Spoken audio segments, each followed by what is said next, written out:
high school, he was my cross country coach, and he ended up being my algebra teacher. But in cross country, I was brand new. I was from the small community in the district, and I went and I practiced, and it got time for the first race. And so he goes to each student, each runner, and he told them what their strategy would be. And when he got to me, he says, "Dennis, see if you could just keep up," which kind of shocked me because I thought I was practicing pretty well. And in the end, I actually finished second place for our team. But ever since then, I've always tried to think, Dennis, just keep up. So a lot of these summer activities I do and the things I do in school, I'm always trying to compensate because I think I'm trying to just keep up, and I end up going overboard and doing more than most people my age or in my profession. So that one short little statement really reinforced the quote that almost every teacher knows, and that is that a teacher never knows where their influence ends, a teacher affects eternity. Yeah, Mr. Simpson, certainly I was not as talented as you are as a runner, but I remember Dick Mann, who was my cross-country coach. He was a legendary track coach in Track Hall of Fame. He always told me that a lot of times in life, people try to just get up the hill. But the secret to success isn't getting up the hill. It's what you do after you get over that. It's pushing off the hill. So you talking about keeping up. Makai talking about taking advantage of extra opportunities. I think those are unbelievable lessons, and I wish I would have planned both of those. Ornella, that's a pretty great way to end. But Mr. Simpson, any message you want to leave this community that you've given so much to? Well, I kind of alluded to it a little bit before, that we have groups and courses in schools that reinforce the music kids, the drama kids, the academics, the sports, and the gateway to the future that we have here at school through the Oaks in my program and our STEM programs at the high school really give an opportunity for students that love to build projects, they love to problem solve, they're in the coding, and it gives them a chance to really engage in school and be recognized for their interests. Well, that's fantastic. And this summer, as you said, that you had 8,000 people following your blog. If we just do some simple math, and when we look at the number of students and families you impacted, it's significantly more than that over a great 45 years of changing and saving lives. So, Mr. Simpson, thanks so much for joining us today, and a special thanks for all the great service. And Ornella, we heard it here first. Mr. Simpson's going to go to 50. 50. 50. I believe Thank you, Mr. Simpson. Cut all production so he can't change his mind. All right, we'll be right back with you at Viking Voices, the people of Princeton. Thank you, Mr. Simpson. Thank you.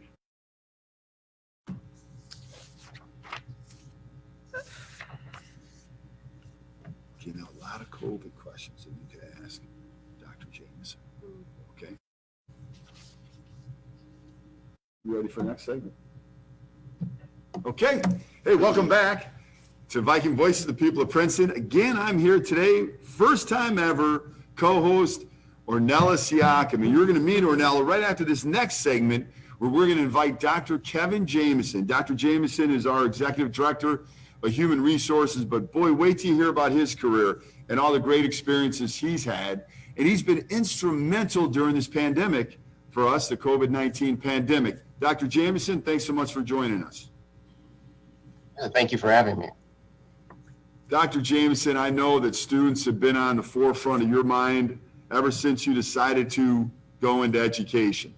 How about Ornella Siakam, a 12th grader? I know you've had some experiences. You've heard us talk about her before. Is she not something special? Yeah, she's amazing. And I look forward to watching what you do after graduation. Thank you. Thank you so much. Yep. So Ornella wants to go into public health. Yeah. So what kind of question you want to talk to Dr. Jamison about, who's really kind of leading us in so many ways when it comes to COVID-19 and what we're doing for staff and students? From the public health aspect, what are some things that you look at in terms of COVID? Because this is a living experience that we are living in the moment now. So what are some of the things that you look at to better the public health of the general public? Yeah, especially in the light of COVID-19, you know that we all have different experiences with it. But especially for our students, how does COVID-19 intersect with other areas of their life? So whether it's academics or athletics or even challenges that they may be facing. it impacts students and families differently, but in many ways the same. So for us at Princeton, it's important to understand, especially for our students who have learning challenges, particularly our students who may be learning English in addition to learning academic content, but also our students with special needs. One of the things that we've really focused on is the importance of not only the academic support, but that social emotional learning support. We have a total of about 6 different mental health partners that we collaborate with who have some level of presence in our buildings or even telehealth.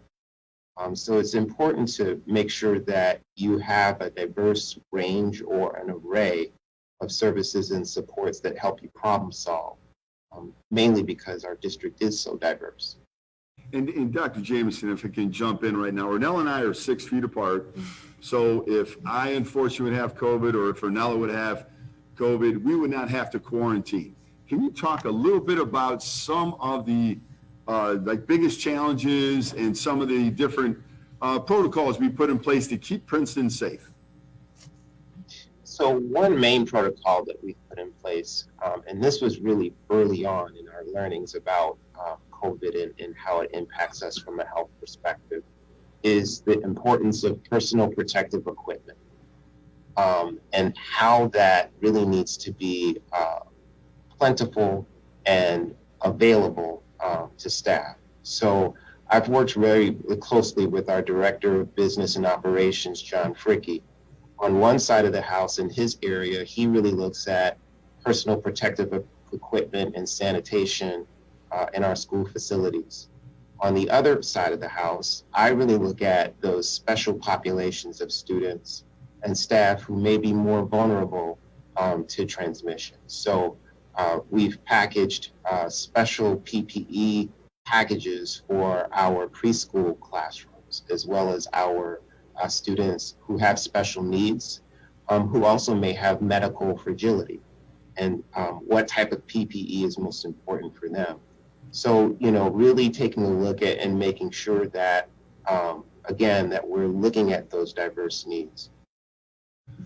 Thank you. Ornella, The other piece I would add, please go ahead. oh, sorry. The other piece I would add is that, as a head of our district wellness committee, this is before the pandemic, we worked really closely with a number of our partners. So specifically Springdale Health Department, Hamilton County Public Health, Mind Peace Cincinnati, which is a mental health organization, as well as the Lincoln Heights Healthcare Connection.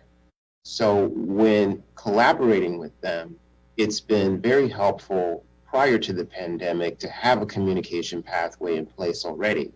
So when it comes to situations that arise, whether they're at the building or in the community, as it relates to a COVID case, we have a very clear way to identify what supports we need from them in terms of making sure that we're keeping track of all of the positive cases as well as suspected cases and quarantines.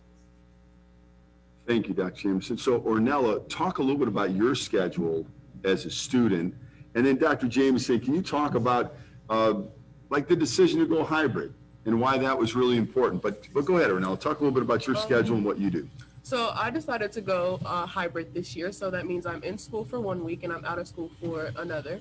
And at first, during first quarter, it was kind of hard to get used to it, but I feel like it was the best possible thing that Princeton could have done to, work with the COVID restrictions and everything. And I've gotten the hang of it, and waking up at 7 in the morning, get on a Zoom class isn't hard anymore. So I think it's really good, and it's been easier to handle this year.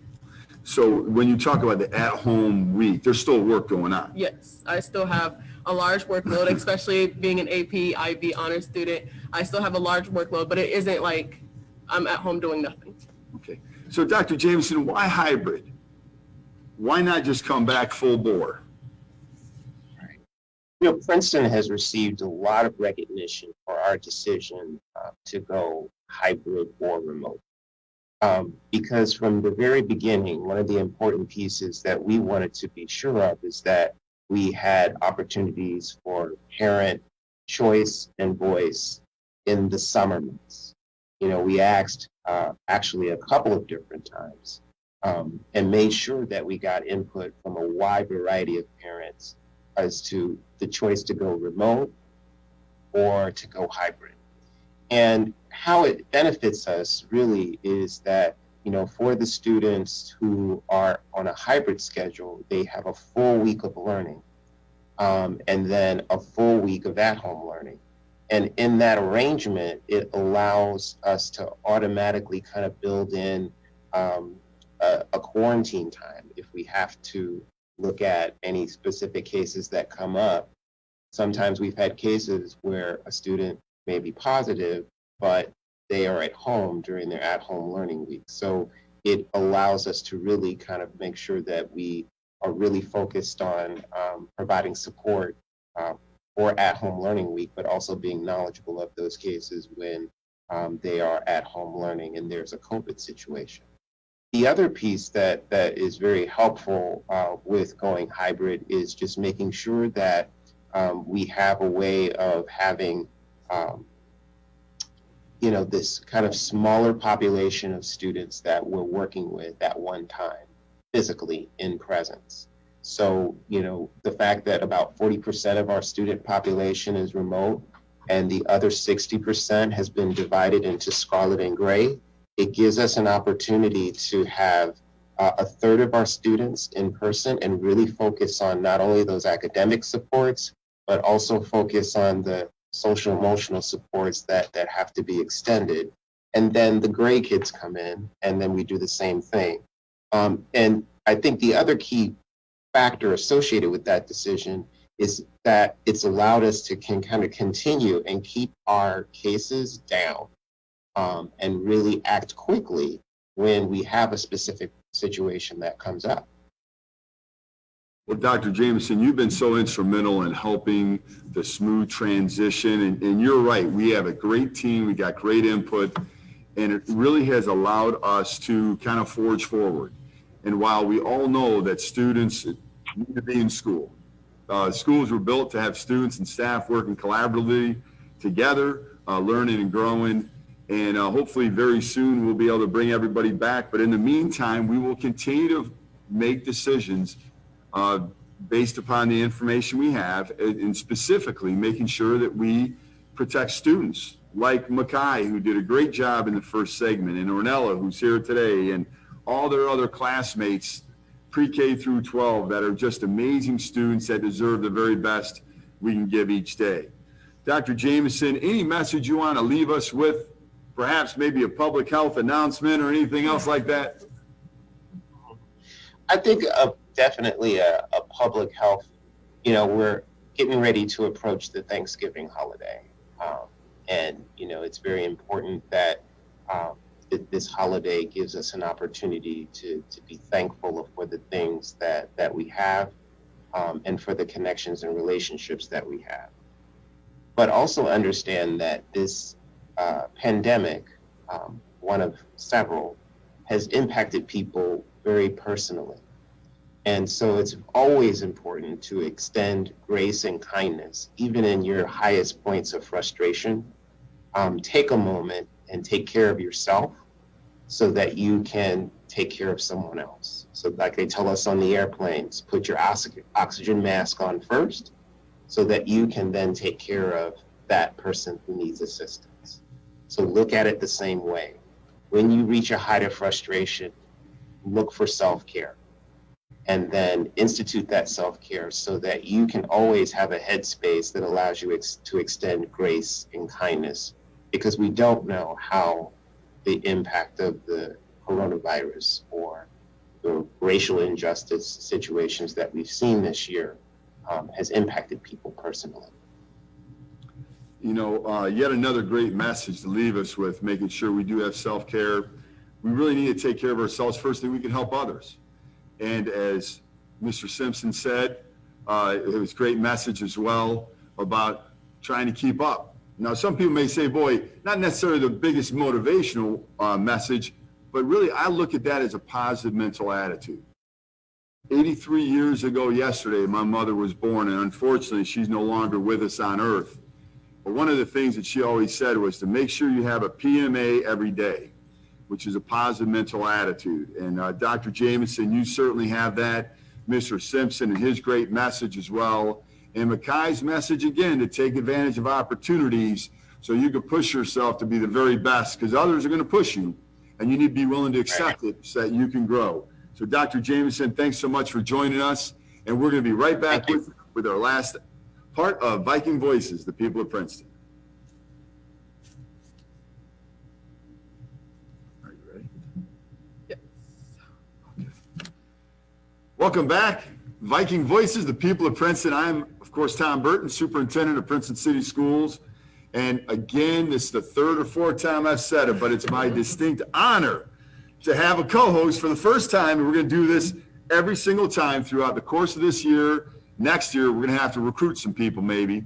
But Ornella Siakam, who is such a wonderful young lady, who I first really kind of got big exposure with when we were doing a video entitled This is Princeton.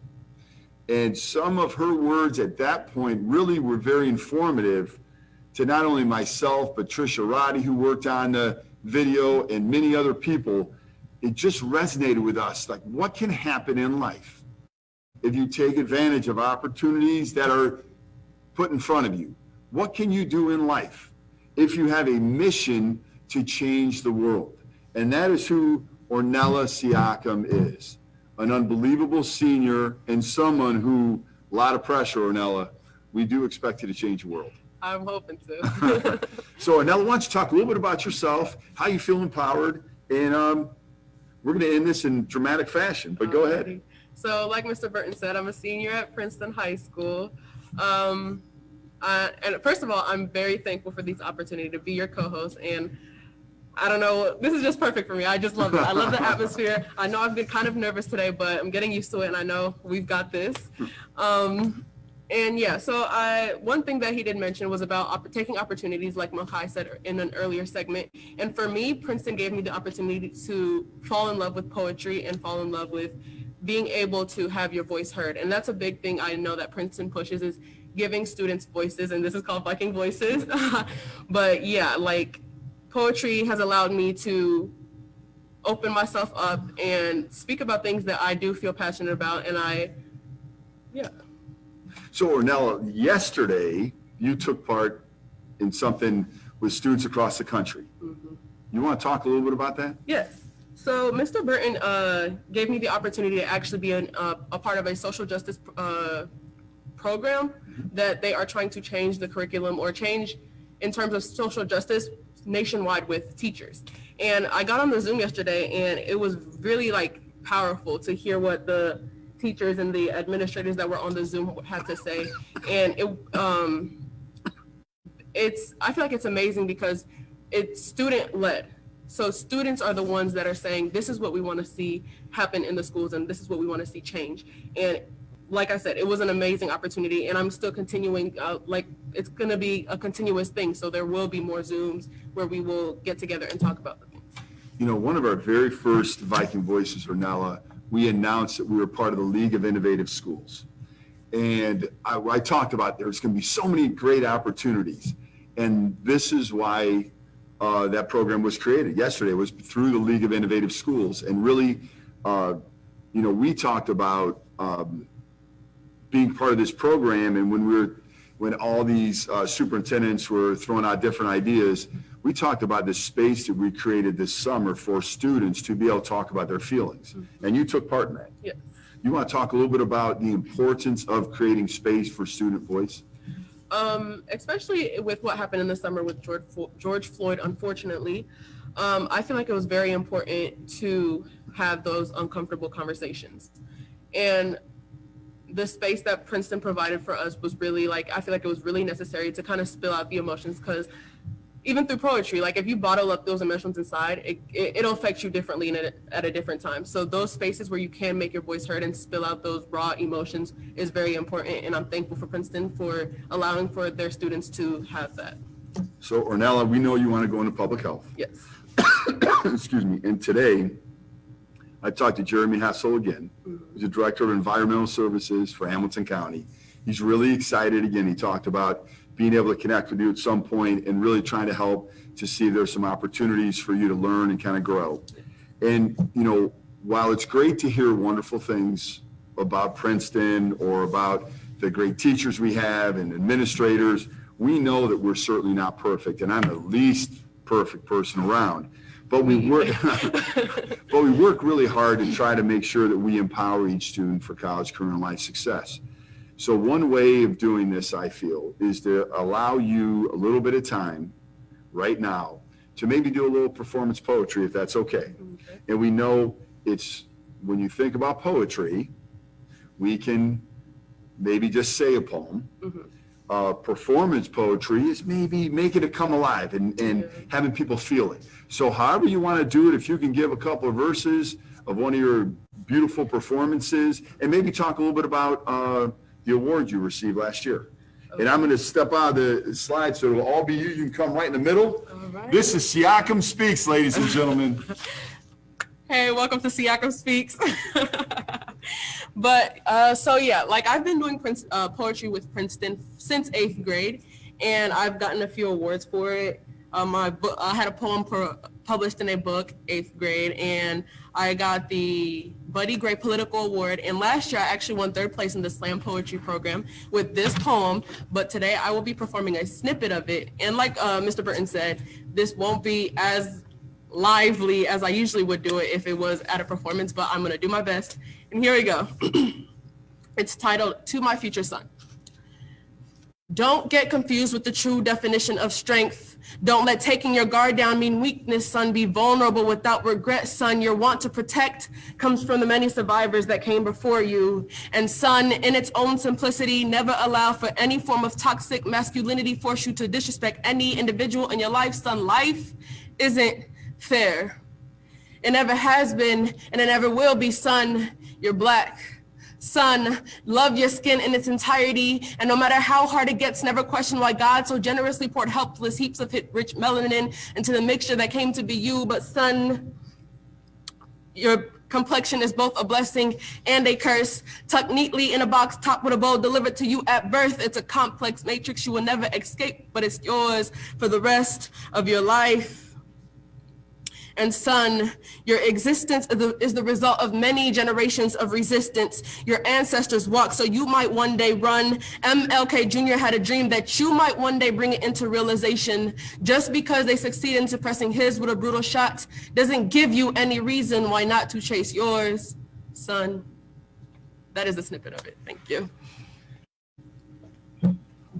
Ornella, we know that you bring so much passion each and every day.